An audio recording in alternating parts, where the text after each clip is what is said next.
birthday Jesus trong khát lớn khi trên nhà đầy Jesus trong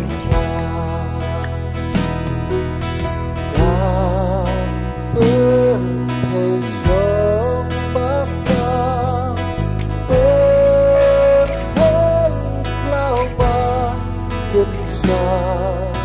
tăng Jesus ba suy ra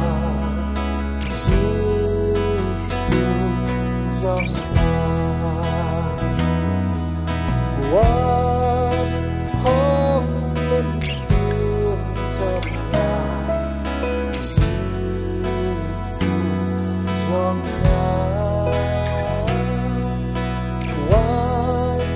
Lord đi trên sông Hà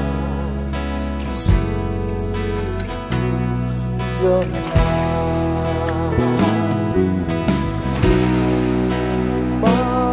birthday ban tròn in trong lên con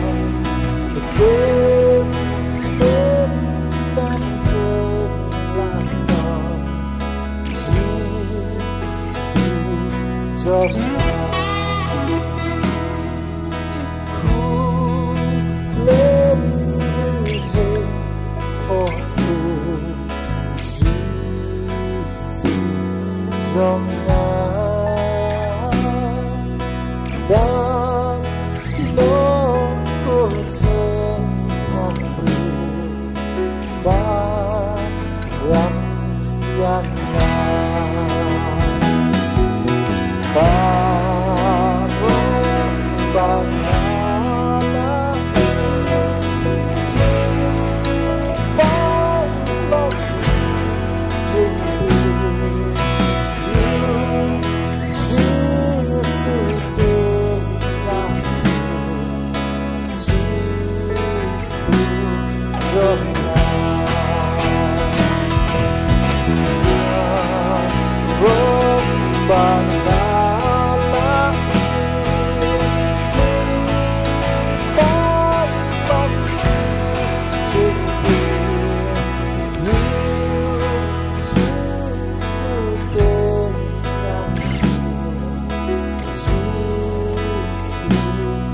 of